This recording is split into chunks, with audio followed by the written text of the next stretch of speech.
அனைவருக்கும் வணக்கம்.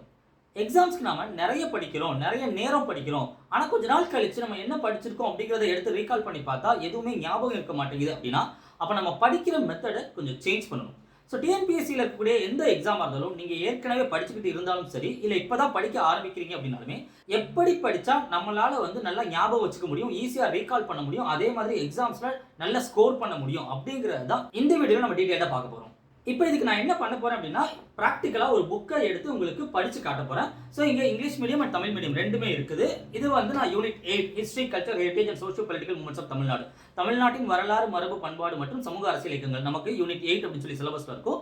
அந்த புக் தான் இப்போ நம்ம எடுத்திருக்கோம். நம்ம ஏற்கனவே வேர் டு ஸ்டடி வீடியோஸ்லயே நம்ம என்ன பார்த்திருப்போம் அப்படின்னா, சமச்சீர் பேஸ்டா தான் நம்ம படிக்கணும் அப்படிங்கிற மாதிரி பார்த்திருப்போம். இந்த புக் நமக்கு சமச்சீர் பேஸ்ட், சமச்சீர் கம்பைல் தான். இதுல இருக்கக்கூடிய கண்டென்ட் எல்லாமே நீங்க பார்க்குற இந்த கண்டென்ட் எல்லாமே சமச்சீர் கண்டென்ட் தான். ஸோ அதுல தான் இப்போ நம்ம படிச்சு பார்க்க போறோம். இங்க இப்போ நம்ம பார்க்க போற டாபிக் தென்னிந்திய வரலாறு, சவுத் இந்தியன் ஹிஸ்டரி அப்படிங்கிறது. ஸோ இந்த டாபிக்கை எடுத்து நேரா இதோட கண்டென்ட்டை படிக்கிறதுக்கு முன்னாடி இப்போ நம்ம என்ன பண்ணணும் அப்படின்னா, நம்ம எவ்வளோ டாபிக் படிச்சிருக்கோம், இன்னும் எவ்வளோ டாபிக் படிக்கணும் அப்படின்னு நம்ம கிட்ட ஒரு லிஸ்ட் இருக்கணும். அதாவது ஒரு டாபிக் ட்ராக்கர் இருக்கணும். இந்த டாபிக் ட்ராக்கர்னா என்ன அப்படின்னா, டிஎன்பிஎஸ்சியோட சிலபஸ் இருக்கக்கூடிய லிஸ்ட் ஆஃப் சிலபஸ்ல எவ்வளோ நான் முடிச்சிருக்கேன், இன்னும் எவ்வளோ எனக்கு பாக்கி இருக்கு அப்படிங்கிறது நமக்கு ஒரு கிளாரிட்டி இருக்கணும். அது இருந்தால் தான் இன்னும் எவ்வளோ நம்ம படிக்கணும் அப்படிங்கிறது நமக்கு புரியும். நம்ம அதுக்கேற்ற மாதிரி கண்டினியூஸாக படிச்சுட்டே இருப்போம். ஸோ இந்த டாபிக் ட்ராக்கருங்கிறத எப்படி நீங்கள் ரெடி பண்ணலாம் அப்படின்னா, இப்போ ஒரு சிலபஸ் இருக்கக்கூடிய டாபிக்ஸை நீங்கள் படிக்க ஒவ்வொரு சப்ஜெக்ட் வைஸாக பாட வாரியாக படிக்க நீங்கள் என்னென்ன படிக்கிறீங்க அப்படிங்கிறத ஒரு தனியாக டாபிக் லிஸ்ட் போட்டுகிட்டே வரலாம். இவ்வளோ அதை எது தரவா இருக்கீங்க, எது தரவா இல்லைங்கிறது உங்களுக்கு புரியுற மாதிரி நீங்கள் அதிலே எழுதி வச்சுக்கலாம். அப்படி இல்லை, நம்மளோட வேர் டு ஸ்டடி எடுத்தீங்க அப்படின்னா, வேர் டு ஸ்டடியிலே கிளாஸ், டெஸ்ட், ஸ்டடி, ரிவிஷன் அப்படிங்கிற மாதிரி காலம்ஸ் இருக்கும். அந்த காலம்ஸ்லேயே நீங்கள் படிச்சிட்டீங்க அப்படின்னா அந்த ஸ்டடியில் ஒரு டிக் பண்ணுறது, திரும்ப அதை கொஞ்ச நாள் கழிச்சு ரிவிஷன் பண்ணுறீங்க அப்படின்னா அந்த ரிவிஷனில் டிக் பண்ணுறது, அதுக்கு டெஸ்ட் எழுதிட்டீங்க அப்படின்னா அந்த டெஸ்ட் டிக் பண்ணுறது. இந்த மாதிரி நீங்கள் டிக் பண்ணிட்டே வரலாம். ஸோ எவ்வளோ டாபிக் நம்ம டிக் பண்ணியிருக்கோங்கிறத வச்சு நம்ம எவ்வளோ படிச்சிருக்கோம், இன்னும் எவ்வளோ படிக்கணும் அப்படிங்கிறது ஒரு கிளாரிட்டி நமக்கு கிடைக்கும். இல்லை நீங்கள் நம்மளோட சமச்சீர் கம்பைல்டு புக்ஸ் ஃபாலோ பண்ணுறீங்க அப்படின்னா, அந்த புக்ஸ்லேயே அதோட இண்டெக்ஸ் எல்லாமே பார்த்தீங்கன்னா நமக்கு வேர் டு ஸ்டடி தான். அந்த இண்டெக்ஸில் இருக்கிறது எல்லாமே நம்ம வேர் டு ஸ்டடியில் இருக்கிற மாதிரி. ஆனால் கண்டென்ட் என்னென்ன நம்ம படிக்கணும், அதாவது எந்த ஸ்டாண்டர்டில் அது இருக்குது, 11ஆம் வகுப்பில் எது இருக்குது, 12ஆம் வகுப்பில் என்ன இருக்குது, அதை நம்ம எது படிக்கணும் அப்படின்னா அது வேர் டு ஸ்டடி தான் நமக்கு இந்த இதில் கொடுத்துருக்கும். அந்த டிஎன்பிஎஸ்சி சிலபஸ் இந்த லெஃப்ட்டில் இருக்குது. ஸோ நம்ம இண்டெக்ஸ்லேயே நம்ம டிக் பண்ணிட்டே வரலாம். அதாவது இந்த புக் நீங்கள் ஃபாலோ பண்ணுறீங்க அப்படின்னா, இல்லை நீங்கள் ஒரு புக்கு உங்களோட அகாடமிஸில் ஃபாலோ பண்ணுறீங்க அப்படின்னாலுமே, எதுவாக இருந்தாலும் எவ்வளோ படிச்சிருக்கோம், அதில் எவ்வளோ பாக்கி இருக்குது, அந்த ஒரு ட்ராக்கிங்கை உங்களுக்கு புரியுற மாதிரி, அது டிக்கிங் ஆவோ, டிக் மார்க் பண்ணுற மாதிரியோ, இல்லை மார்க் பண்ணி வைக்கிற மாதிரியோ, இல்லை தனியாக ஒரு லிஸ்ட் போட்டு வைக்கிற மாதிரியோ நீங்கள் ஏதாவது ஒன்று ஃபாலோ பண்ணிக்கணும். இது இருந்துச்சுன்னா எதை நம்ம ஒரு தடவை படிச்சிருக்கோம், எதை நம்ம ரிவிஷன் பண்ணியிருக்கோம், எதில் நம்ம தரோவா இருக்கு, இன்னும் எவ்வளோ பாக்கி இருக்கு, எல்லா கிளாரிட்டியுமே அதை பார்க்கும் போதே நமக்கு புரியும். அதை படிக்கிறதுக்கு நமக்கு ஒரு தூண்டுதலாகவும் மோட்டிவேஷனாகவும் இருக்கும். ஸோ இப்போ நம்ம பார்க்க போகிற டாபிக் இந்த சவுத் இந்தியன் ஹிஸ்டரியில் இருக்கக்கூடிய ஏர்லி ஃப்ரீடம் ஸ்ட்ரகிள், அதாவது தமிழ்நாட்டில் என்னென்ன மாதிரியான ஆங்கிலேயர்களை எதிர்த்து போராட்டங்கள் நடந்துச்சு அப்படிங்கிறதா. ஸோ இதுக்கு இப்போ நம்ம இந்த ஃபர்ஸ்ட் சாப்டர் எடுத்தோம் அப்படின்னா, பீப்புள்ஸ் ரிவோல்ட் அப்படின்னு இருக்கு. இந்த சாப்டர் 8ஆம் வகுப்புல நமக்கு இருக்கக்கூடியது. அதே மாதிரி இந்த சாப்டர்ல 8ஆம் வகுப்புல இருக்கு அப்படின்னா, இதுக்கு அடுத்து பின்னாடி அப்படியே நம்ம கண்டினியூஸா வந்தோம் அப்படின்னா, நம்ம வேர் டு ஸ்டடியில கொடுத்திருக்க மாதிரி மறுபடியும் இது ஓல்டு சமச்சீர்ல வேலூர் கழகம், வேலூர் மியூட்டனி அப்படின்னு சொல்லியிருக்கும். அதே மாதிரி மறுபடியும் இது 10ஆம் வகுப்புலையும் ஏர்லி ரிவோல்ட்ஸ் அகைன்ஸ்ட் பிரிட்டிஷ் இருக்கும். இதுல இருக்கக்கூடிய கண்டென்ட்டும், அதாவது இந்த 10ஆம் வகுப்புல இருக்கக்கூடிய கண்டென்ட்டும் இந்த 8ஆம் வகுப்புல இருக்கக்கூடிய கண்டென்ட்டும் கிட்டத்தட்ட ஒண்ணுதான். விஷயங்கள் ஒண்ணுதான். ஆனா கொஞ்சம் இதுல அடிஷனலா சில பாயிண்ட்ஸ் இருக்கும். அதே மாதிரி இதை படிச்சுட்டு இங்க வரும்போது, அதாவது டாபிக் வைஸா ஃபாலோ பண்ணி இந்த டாபிக்ல இந்த சாப்டர் முடிச்சுட்டு இந்த சாப்டர் வரும்போது தாராளமா உங்களுக்கு இதுவே ஒரு ரிவிஷனாகவும் இருக்கும், ஈஸியா ஞாபகம் வச்சுக்கிற மாதிரியும் இருக்கும். ஸோ அதனால தான் நம்ம எப்பவுமே டாபிக் பேஸ்டாகவும் சிலபஸ் பேஸ்டாகவும் நம்ம ஃபாலோ பண்ண சொல்றது. இதே நீங்க சமச்சீர் அப்படியே புக்கா எடுத்து 8ஆம் வகுப்பு 10ஆம் வகுப்பு நீங்க படிக்கிறீங்கன்னா, 8ஆம் வகுப்பு முதல்ல முடிச்சுட்டு 10ஆம் வகுப்பு நீங்க போகும்போது என்ன ஆயிரும் அப்படின்னா, 8ஆம் வகுப்புல உள்ள அந்த டாபிக், அதாவது இந்த ஏர்லி ரிவோல்ட் அகைன்ஸ்ட் பிரிட்டிஷ் அப்படிங்கிறது, ஆங்கிலேயருக்கு எதிர்த்த போராட்டம், என்னென்ன போராட்டங்கள் தமிழ்நாட்டில் பண்ணாங்க அப்படிங்கிறத மொத்த 8ஆம் வகுப்பு புக்கையும் படிச்சுட்டு 10ஆம் வகுப்பு வரும்போது இது ரெண்டுக்கும் நடுவில் ஒரு கேப் விழுந்துடும், டைம் ஆயிடும். அதனால மறுபடியும் 10ஆம் வகுப்புல முதல்ல இருந்து கட்டபொம்மனை பத்தியும், வேலுநாச்சியாரை பத்தியும், மருது சகோதரர்கள் பத்தியும் நம்ம படிக்கிற மாதிரி இருக்கும். அப்ப ஆனா டாபிக்கா ஒரே இடத்துல படிக்கும்போது, அதாவது 8ஆம் வகுப்பையும் 10ஆம் வகுப்பையும் சேர்த்து படிக்கும்போது தாராளமா நமக்கு அதை ரிவிஷன் பண்ண மாதிரியும் அதை தரோ பண்ண மாதிரியும் இருக்கும். ஈஸியா நம்மளால ஞாபகம் வச்சுக்க முடியும். இதை ஏன் நான் இன்சிஸ்ட் பண்ணி சொல்றேன் அப்படின்னா, நிறைய பேர் கமெண்ட்ல என்ன கேட்குறீங்கன்னா, புக் வைஸா படிக்கலாமா இல்ல சிலபஸ் வைஸா படிக்கலாமா, டாபிக் வைஸா படிக்கலாமா கேட்குறீங்க. டாபிக் வைஸா பொது அறிவை படிக்கிறது ரொம்ப நல்லது. ஸோ அதனால தான் நம்மளோட வேர் டு ஸ்டடியும் சரி, நம்மளோட புக்கும் சரி, சமச்சீர் பேஸ்டா படிக்கிறது அந்த புக்கும் சரி, நம்ம டாபிக் வைஸா கம்பைல் பண்ணிப்போம். ஸோ இப்போ இதுல இங்க நம்ம முதல்ல இந்த 8ஆம் வகுப்புல இருக்கக்கூடியதை நம்ம எடுப்போம்.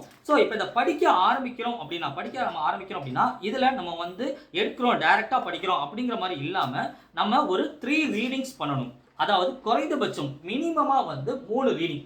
3 ரீடிங் அப்படிங்கிறதுனா என்ன அப்படின்னா, ஃபர்ஸ்ட் ரீடிங்னு சொல்லி ஒரு தடவை நம்ம முதல்ல படிக்கிறது, ரெண்டாவது ரீடிங்கிறது ஒன்று படிக்கிறது, மூணாவது ரீடிங்கிறது மூணாவதா படிக்கிறது. அதாவது இது ஒன்னொன்னே எப்படி பண்ணணுங்கிறது இப்போ நான் உங்களுக்கு காட்டுறேன். ஸோ இந்த 3 ரீடிங்கிறது மினிமமாக நான் சொல்கிறேன். இதை தாண்டி நான் வந்து 4வது ரீடிங் 5வது ரீடிங் போகலாமான்னு கேட்டால் தாராளமாக போகலாம். உங்களுக்கு அந்த மாதிரி இன்னும் நான் தரவாக இருக்கணும் அப்படின்னு தெரிஞ்சால் நீங்கள் தாராளமாக போகலாம்.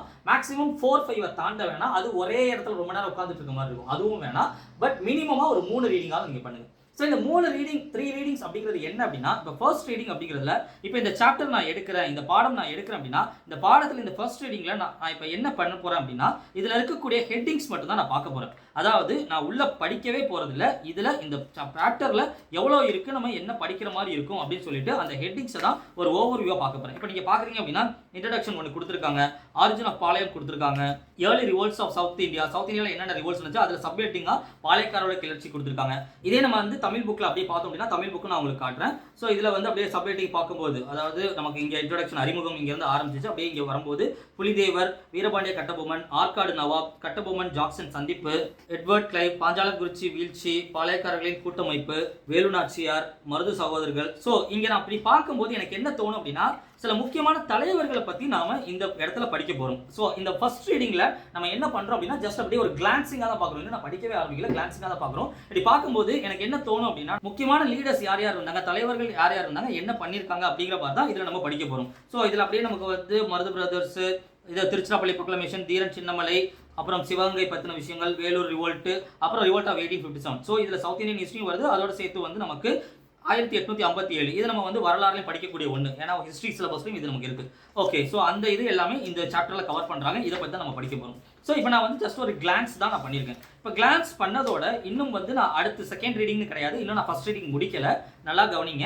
இப்போ நம்ம என்ன பண்ண போகிறோம் அப்படின்னா, இந்த ஃபர்ஸ்ட் ரீடிங்லேயே இப்போ அப்படியே ஒரு ஓவராலாக லைட்டாக பார்க்க போகிறோம். அதாவது இன்ட்ரோடக்ஷனில் என்ன சொல்கிறாங்க, ஏதோ பேட்டில் ஆஃப் பிளாசின்னு சொல்கிறாங்க, அடுத்து புலிதேவர்னு வார்த்தைகள் வருது, என்னென்ன மாதிரியான வார்த்தைகள் இருக்குது, என்னெல்லாம் நம்ம பார்க்க போகிறோம் அப்படிங்கிறத ஒரு ஜஸ்ட் ஒரு கிளான்சிங். விஸ்வநாதன் அப்படிங்கிற ஒரு வார்த்தை வருது, 1529 வருஷம் வருது. அடுத்து பாளையக்காரங்கிற வார்த்தை அடிக்கடி வருது, மதுரை இதெல்லாமே வருது. அடுத்து வந்து இந்த ரிவோல்ட்ஸ் ஆஃப் பாளையக்காரர் அப்படிங்கிற 17 and 18ஆம் நூற்றாண்டு வருது. அப்படியே நம்ம பார்த்தோம்னா புலிதேவருடைய இதில் வந்து திருநெல்வேலி, நெற்காட்டும் சேவல், அதை பற்றின வார்த்தைகள் எல்லாமே வருது. முக்கியமான வார்த்தைகள் முக்கியமாக என்னென்ன சொல்கிறாங்க, 1759 இதுக்கு முன்னாடி என்ன பார்த்தோம், 1500 பார்த்தோம், இங்கே 1700 பற்றி கொடுத்துருக்காங்க. ஸோ இந்த வருஷங்களுக்குள்ள, இந்த இடைப்பட்ட காலங்களுக்குள்ள நடக்கக்கூடிய விஷயங்கள் பற்றி பேசுகிறாங்க. வீரபாண்டிய கட்டபொம்மன் வராரு, ஸோ ஆற்காடு நவாபு, இதில் கட்டபொம்மன் நவாப்லாம் வரும்போது இதில் பாஞ்சாலங்குறிச்சி, ஸோ கட்டபொம்மன் பாஞ்சாலங்குறிச்சி கண்டிப்பாக நம்ம கேள்விப்பட்டிருப்போம். ஜாக்சன், இந்த வார்த்தையும் நம்ம கட்டபொம்மனுடைய வாழ்க்கை வரலாறு பற்றி நம்ம படிச்சோம்னா கண்டிப்பாக கேள்விப்பட்டிருப்போம். ஸோ இதை பற்றிலாம் நம்ம படிக்க போகிறோம். அப்போ இந்த ஒரு கிளான்சிங் நம்ம பண்ணுறோம் பார்த்தீங்களா, என்னென்ன டைட்டில் இருக்குது, என்னென்ன நம்ம பற்றி படிக்க போகிறோம் அப்படிங்கிறது, இதுதான் ஃபர்ஸ்ட் ரீடிங். இங்கே நான் பார்த்தீங்க அப்படின்னா நான் படிக்கவே இல்லை, நான் எதுவுமே எடுத்து படிக்கல. நான் என்ன பண்ணுறேன் அப்படின்னா, ஜஸ்ட் அப்படியே சும்மா ஓவராலாக வந்து பார்க்குறேன். இதை வந்து படிக்கிறது நம்ம சொல்ல முடியாது, பார்க்குறது அப்படின்னு தான் நம்ம சொல்ல முடியும். இதுதான் வந்து இந்த ஃபர்ஸ்ட் ரீடிங்கில் வரும். ஸோ அப்போ இப்படி நம்ம பண்ணுறதுனால ஒரு ஐடியா நமக்கு கிடைக்கும். ஸோ இதை பற்றிலாம் நம்ம படிக்க போகிறோம் அப்படின்னு சொல்லி ஒரு ஐடியா கிடைக்கும். ஸோ இப்போ இந்த செகண்ட் ரீடிங்கில் நம்ம என்ன பண்ண போகிறோம்னா, இதுதான் நம்ம ஒரிஜினலாக படிக்க போகிறோம். இப்போ இந்த செகண்ட் ரீடிங்கில் இந்த நான் இன்ட்ரோடக்ஷன்லேருந்து நான் வந்து இந்த 2 பேரா மட்டும் உங்களுக்கு நான் படித்து காட்டுறேன். இப்போ நான் இதை படிக்கிறேன் அப்படின்னா வந்து இந்த இன்ட்ரோடக்ஷன் அப்படிங்கிறதுல, the establishment of political and economic dominancy by the British over many parts of India after the Battle of Plassey 1757 disrupted the political. அப்போ Battle of Plassey 1757 நடந்ததுக்கு அப்புறம் இது நம்ம வரலாறுல எப்படியும் படிப்போம். ஸோ அதில் நமக்கு லிங்கிங்காக வரக்கூடியது. ஸோ Battle of Plassey 1757 நடந்ததுக்கு அப்புறம் நமக்கு இங்கே வந்து பொருளாதாரம், அது சம்மந்தப்பட்ட இது கட்டமைப்புகள் எல்லாமே வந்து பிரச்சனை ஆகுது அப்படிங்கிறாங்க. ஸோ அந்த நேரத்தில் என்ன ஆகுது அப்படின்னா வந்து, this led to the divesting many landlords and chieftains of their power and estates. So அவங்களுக்குள்ள வந்து ஒரு பிரச்சனைகள் உருவாகுது, அதனால அவங்க கிளர்ச்சியாக கிளம்புறாங்க அப்படிங்கிற மாதிரி தான் இந்த ஃபர்ஸ்ட் இதில் வந்து நமக்கு வருது. ஸோ இந்த ரெண்டாவது ரீடிங்ல நான் ஆக்சுவலாக என்ன பண்ணுறேன்னா ரீடிங் பண்ணுறேன், அதாவது வாசித்தல். ஃபர்ஸ்ட் ரீடிங்ல நம்ம வந்து பார்த்தோம், எதுவுமே படிக்கல, கிளான்சிங் பண்ணோம், பார்த்தோம். இந்த ரெண்டாவது ரீடிங்ல நம்ம என்ன பண்ணுறோம்னா ரீடிங், வாசித்தல், அதுதான் பண்ணுறோம். ஸோ இதை வாசிக்கும் போது நமக்கு இதெல்லாம் முக்கியமான வார்த்தைகள். நம்ம ஃபர்ஸ்ட் ரீடிங்ல வந்து சில டைட்டில்ஸ் பார்த்தோம், சில பேர்கள் பார்த்தோம், வருஷங்கள் பார்த்தோம் அப்படின்னா, இந்த புக்கு வந்து நமக்கு வரலாறு ரீதியாக இருக்கனால வருஷங்கள், பேர்கள் எல்லாமே வருது. இதே நீங்கள் பாலிட்டி படிக்கிறீங்க அப்படின்னா ஆர்டிகல்ஸ், அமெண்ட்மெண்ட்ஸ், அந்த மாதிரி விதிகள், சரத்துகள் அந்த மாதிரி வரும். ஸோ சப்ஜெக்ட்டுக்கு ஏற்ற மாதிரி அந்த வார்த்தைகள் இருக்கும். ஸோ அந்த வார்த்தைகளை நம்ம ஃபர்ஸ்ட் ரீடிங்ல பார்த்தோம் அப்படின்னா, ரெண்டாவது ரீடிங்ல அந்த வார்த்தைகளை கோர்வையா சேர்த்து வாக்கியங்களை நம்ம இப்போ வாசிக்கிறோம். இதை வாசிக்கும் போது நமக்கு ஒரு மீனிங் கிடைக்கும், என்ன அர்த்தம் சொல்ல வர்றாங்க அப்படிங்கிற மாதிரி நமக்கு அது வந்து புரியும். ஸோ இதில் பார்த்தோம் அப்படின்னா முதல்ல வந்து பிரிட்டிஷை எதிர்த்து புலிதேவர் ரெசிஸ்டன்ஸ் பண்ணாரு அப்படிங்கிற மாதிரி, அதாவது புலிதேவர் வந்து பிரிட்டிஷ் எடுத்து முதல்ல வந்து எதிர்த்து நிற்கிறாரு, அவங்களை எதிர்த்து வந்து போராடுறாரு அப்படிங்கிற மாதிரி கொடுத்துருக்காங்க. அப்போ அதோட சேர்த்து வந்து பாளையக்காரர்களோட சேர்த்து எல்லாருமே வீரபாண்டிய கட்டபொம்மன், ஊமதுரை, மருது சகோதரர்கள், தீரன் சின்னமலை இவங்க எல்லாருமே வந்து ஆங்கிலேயர்கள் எடுத்து சண்டை போட ஆரம்பிச்சாங்க. ஸோ அதை தான் வந்து இந்த இன்ட்ரோடக்ஷன்ல சொல்றாங்க. ஸோ அதே மாதிரி அடுத்த பேரல வந்து இந்த ஆரிஜின் ஆஃப் பாளையம் இன்னும் நான் செகண்ட் ரீடிங்லாம் இருக்கேன், இன்னும் நான் தேர்ட் ரீடிங்க்கு போல. இந்த செகண்ட் ரீடிங்ல அப்படியே இருக்கும்போது இன்னும் ஒரு பேரா மட்டும் நம்ம அடிஷனலாக சேர்த்து போவோம். ஸோ இந்த ஆரிஜின் ஆஃப் பாளையம் அப்படிங்கிறத நம்ம பார்த்தோம் அப்படின்னா நம்ம அப்படியே தமிழில் கண்டினியூ பண்ணுவோம். பாளையக்காரர்களின் தோற்றம் அப்படிங்கிற மாதிரி இருக்கு. இதுல விஜயநகர ஆட்சியாளர்கள் தங்கள் மாகாணங்களில் நாயக்கர்களை நியமித்தனர். ஸோ நாயக்கர்கள் அப்படிங்கிறவங்களை பத்தி நியமிச்சாங்க அப்படிங்கிற மாதிரி சொல்றாங்க. இதையொட்டி மதுரை நாயக்கர் பாளையக்காரரை நியமித்தனர். ஸோ விஜயநகர்ல இருந்து நாயக்கரை நியமிக்கிறாங்க, அந்த விஜயநகர பேரரசுல வந்து நாயக்கர்கள் அப்படிங்கிறத நியமிக்கிறாங்க. இதுல மதுரையில வந்து பாளையக்காரர்கள் நியமிக்கிறாங்க. சோ அந்த ஆட்சி கட்டமைப்பை பத்தி அவங்க சொல்றாங்க. சோ இதுல வந்து 1529 விஸ்வநாதர் அப்படிங்கிறவர் மதுரையில நாயக்கராரா இருக்கிறாரு அப்படிங்கிற மாதிரி சொல்றாங்க. அவருடைய அமைச்சர் அரியநாதர் அப்படிங்கிற அவருடைய பேர் வரும். அதே மாதிரி வந்து இதுல கிட்டத்தட்ட வந்து 72 பாளையக்காரர்கள் வந்து பிரிச்சு வச்சிருக்காங்க அப்படிங்கிற மாதிரி வரும். ஸோ அப்படியே நம்ம இங்கிலீஷில் கண்டினியூ பண்ணோம் அப்படின்னா the whole country was divided into 72 palayams and each one was put under a palayakkarar. So 72 பாளையமா பிரிச்சிருக்காங்க. அதில் ஒவ்வொரு பாளையக்காரர் கீழே வச்சிருக்காங்க அப்படிங்கிற மாதிரி சொல்றாங்க. பாளையக்காரர் was the holder of a territory or a பாளையம். அவங்கள்ட்ட பாளையம் அப்படின்னு சொல்லக்கூடிய ஒரு மாகாணம், டெரிட்டரி அப்படின்னா ஒரு ஏரியா, அந்த ஏரியாவை அவங்க பார்த்துக்கிட்டு இருந்தாங்க அப்படிங்கிற மாதிரி சொல்றாங்க.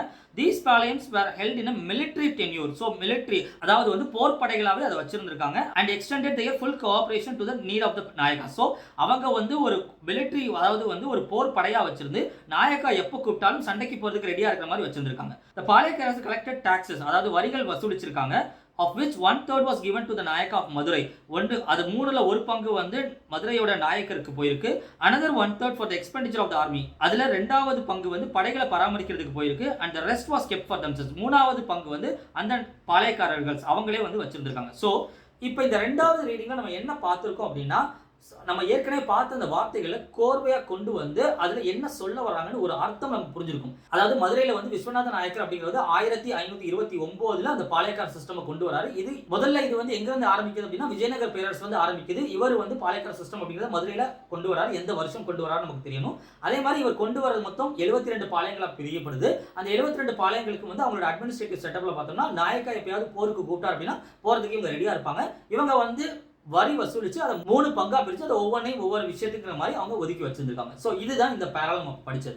ஸோ இது செகண்ட் ரீடிங். இந்த செகண்ட் ரீடிங்ல நம்ம படிக்கும் போது நம்ம என்ன படிச்சிருக்கோம், என்ன கண்டென்ட் அப்படிங்கிறது நம்மளால புரிஞ்சுக்க முடியும். ஸோ இதுதான் ஆக்சுவல் ரீடிங் அப்படிங்கிறது. இந்த தேர்ட் ரீடிங் அப்படின்னா என்னன்னா அது வந்து நமக்கு ஆக்சுவல் லேர்னிங், அதாவது நம்ம மண்டையில ஏற்றிக்கிதுன்னு சொல்லுவோம் இல்லையா, அது மாதிரி வந்து நம்ம படிச்சு அதை நம்ம மைண்ட்ல வச்சுக்கிறது. ஸோ ஃபர்ஸ்ட் நம்ம கிளான்ஸ் பண்றோம், அப்புறம் ரீட் பண்றோம், அப்புறம் அதை லேர்ன் பண்றோம். ஸோ இந்த லேர்ன் பண்றோம் அப்படிங்கிறதுல இந்த மூணாவது ரீடிங் வரும்போது நீங்க ஒரு தடவை படிச்சு, அதாவது இந்த விஜயநகர் ரூலர்ஸ் வந்து நாயக்கர்ஸ் அப்பாயிண்ட் பண்ணாங்க அப்படிங்கிறத படிச்சுட்டு அதே மாதிரி இந்த மூணாவது ரீடிங் நீங்க படிக்கும் போது அந்த நாயக்காவை வந்து என்ன பண்றாங்க அப்படின்னா இந்த மதுரையில் இருக்கக்கூடிய நாயக்கர்கள் வந்து பாளையக்கார அப்பாயிண்ட் பண்றாங்க அப்படிங்கும்போது இதை நீங்க எப்படி எடுத்துக்கணும் அப்படின்னா விஜயநகர் ரூலர்ஸ் இருந்தாங்க, இதுல இருந்து வந்து இவங்க நாயக்காவை அப்பாயிண்ட் பண்ணாங்க, இதுல இருந்து வந்து இவங்க வந்து மதுரையில வந்து பாளையக்காரர்ஸ் வந்தாங்க அப்படிங்கிற மாதிரி அதை ஒரு நோட்ஸாவோ, அதாவது மூணாவது ரீடிங் நீங்க படிக்கிறதுல இருந்து ஒரு நோட்ஸாவோ இல்ல அப்படின்னா வந்து அண்டர்லைன் பண்ணியோ இல்ல ஹைலைட் பண்ணியோ நீங்க கடைசியா முடிக்கிற மாதிரி வச்சிங்க அப்படின்னா முக்கியமான விஷயங்கள் என்னென்ன இருக்கோ அது வந்து பேரா இருக்கலாம், இல்ல வருஷங்களா இருக்கலாம், பாலிட்டி அப்படின்னா ஆர்டிகல்ஸ், இல்ல வந்து எக்கனாமி அப்படின்னா ஃபினான்ஷியல் மேட்டர்ஸ் என்னென்ன இருக்கு, அந்த மாதிரி சப்ஜெக்ட்ஸ்க்கு ஏற்ற மாதிரி நாம என்ன படிச்சிருக்கோம் அப்படிங்கிறது, அதாவது தேர்ட் ரீடிங்ல மூணாவதா ஒரு தடவை வாசிச்சு அதுல இருந்து நம்ம அண்டர்லைன் பண்றது இல்ல ஹைலைட் பண்றது இல்ல நோட்ஸ் எடுக்கிறது, இந்த மாதிரி பண்ணோம் அப்படின்னா அந்த ஸ்டடி மெத்தடாலஜி வந்து கம்ப்ளீட் ஆகும். ஸோ இப்போ இந்த கண்டிப்பாக நோட்ஸ் எடுக்கணுமா அப்படின்னு கேட்டிங்கன்னா நீங்கள் குரூப் 1 and 2 மெயினாக டார்கெட் பண்ணுறீங்கன்னா நோட்ஸ் எடுக்கிறது ரொம்ப நல்லது. ஏன் 1 and 2க்கு சொல்கிறேன் அப்படின்னா குரூப் 1 பொறுத்த வரைக்கும் நம்ம வந்து மெயின்ஸ் கண்டிப்பாக எழுதுவோம், 2க்கும் வந்து நமக்கு ரிட்டன் மெயின்ஸ் இருக்கும். 2A பொறுத்த வரைக்கும் அந்த மெயின்ஸ் கம்ப்யூட்டர் பேஸ்ட் டெஸ்ட் அப்படிங்கிறது அப்ஜெக்டிவ் தான், அது ப்ரிலிம்ஸ் மாதிரி தான், அதுக்கு பிரச்சனை இல்லை. ஆனால் நீங்கள் குரூப் 1 and 2 மெயின்ஸ் எழுதுற மாதிரி நீங்கள் வந்து அந்த எக்ஸாம்ஸ் டார்கெட் பண்ணுறீங்கன்னா நீங்கள் நோட்ஸ் எடுத்து படிக்கிறது ரொம்ப நல்லது.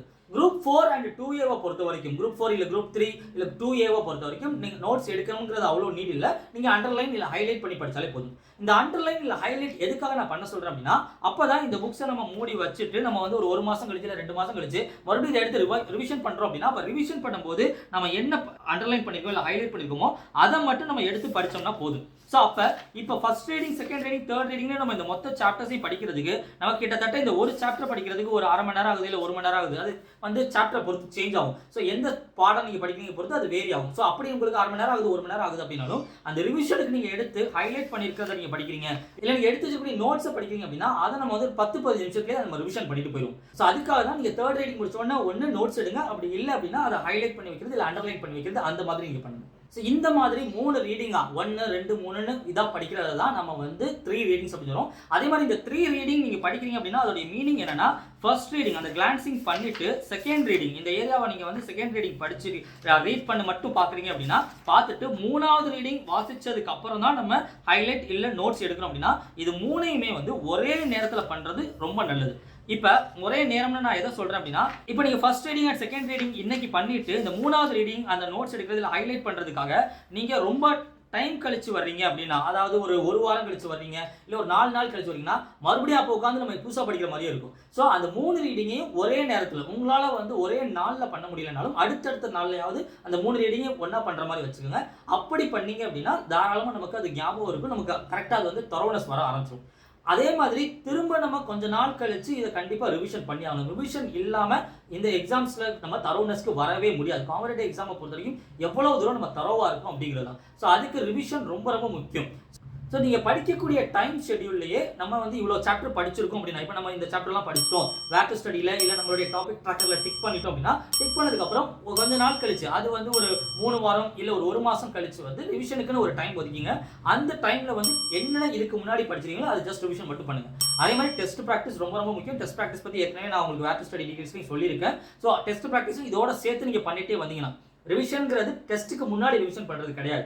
ரிவிஷன்ங்கிறத பண்ணிட்டு டெக்ஸ்ட் வந்து வர்றப்ப அதை அப்படியே லைட்டாக கிளான்ஸ் பண்ணிட்டு நம்ம ரிவிஷன் பண்ணிட்டு போய் டெஸ்ட் அட்டன் பண்ணா, ஸோ திரும்ப நம்ம இதை பார்க்குற மாதிரியே இருந்துட்டு இருக்கும். ஸோ இது இந்த ஒரு பாடத்துக்கு மட்டும் இல்லை, இது எல்லா சப்ஜெக்ட்டுமே பொருந்தும். ஸோ அந்த மாதிரி திரும்ப நம்ம படிக்க அந்த ஏரியாவை நம்ம ரொம்ப தரோவாயிடுவோம். ஸோ இந்த மாதிரி படிச்சு பாருங்க, உங்களுக்கு கண்டிப்பாக யூஸ்ஃபுல்லாக இருக்கும். நீங்கள் படிச்சுட்டு நீங்கள் என்ன ஃபீல் பண்ணீங்க அப்படிங்கிறதையும், இல்லை உங்களுக்கு அதில் எதுவும் டிஃபிகல்ட்டி இருந்துச்சு அப்படின்னாலும் அதை நீங்கள் கமெண்ட்டில் சொல்லுங்கள், நான் உங்களுக்கு கமெண்ட்லேயே ரிப்ளை பண்ணுறேன். So TNPSC related updates and கிளாஸஸ்க்கு நம்மளோட யூடியூப் சேனல் சப்ஸ்கிரைப் பண்ணிக்கோங்க. எக்ஸாம்ஸ்க்கு உண்டான ஆன்லைன் கிளாஸ் இல்லை புக்ஸ் டெஸ்ட் சீரிஸோட டீடைல்ஸ் வேணும் அப்படின்னா நம்மளோட வெப்சைட் tnpc.academy அப்படிங்கிற வெப்சைட்டை விசிட் பண்ணுங்க. இல்லைனாலும் ஸ்க்ரீனில் தெரியக்கூடிய நம்பருக்கு கால் இல்லை வாட்ஸ்அப் பண்ணுங்க. ஸோ டைம் இருக்கு, நல்லா படிங்க, நல்லா ப்ரிப்பேர் பண்ணுங்க. கண்டிப்பாக 2025 நீங்கள் அரசு அதிகாரியாக வந்து போஸ்ட் வாங்க முடியும். All the best. தேங்க்யூ.